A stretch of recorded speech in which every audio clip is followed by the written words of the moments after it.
Currently, the Special Administrative Board of the St. Louis Public Schools is considering recommendations to close 17 more schools in St. Louis City.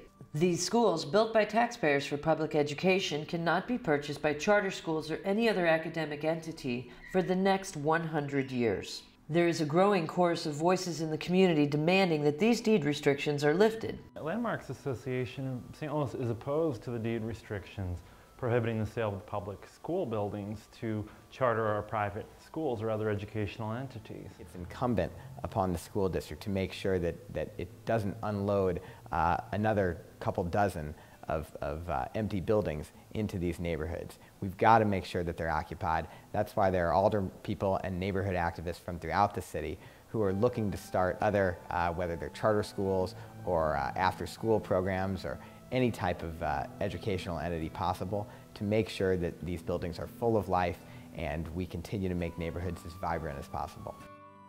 We can't maintain every one of these schools as a public school indefinitely, and I think we have to realize that. But on the other hand, these are great buildings that were built by the citizens of St. Louis using their tax dollars for educational purposes.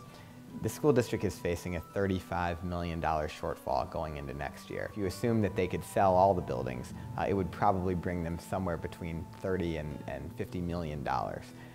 That would be more than enough to cover the shortfall. The main source of demand are people who want to start their own charter schools.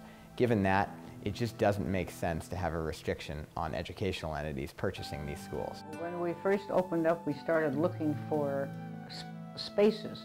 At that time, St. Louis had several schools that were closed.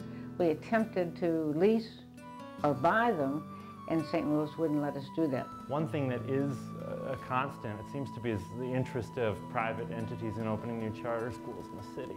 And if we're about to have 20-something public school buildings come up for sale, most of them historic buildings, I'd like to see all options open, and especially the charter school option, because you see the charter schools in factories, warehouses, doing all kinds of creative reuses and making positive impacts on neighborhoods. So we built our first one, which was Confluence Academy, Old North St. Louis. It was an old warehouse that we completely renovated. Then we knew we needed some others, so we went back to St. Louis, looked at several properties down on the south side of the school. In fact, we bid on several of them. One bid was for 2 schools, Gardenville and Windsor, and that was $2 million. And we went to the schools, put in a bid, but then the bid was not accepted, and St. Louis took the schools temporarily off the market. So it became very clear to us that St. Louis was not going to sell us any of their old schools or lease them, but rather leave them vacant. So then we had to start the process of finding other sites for our other schools.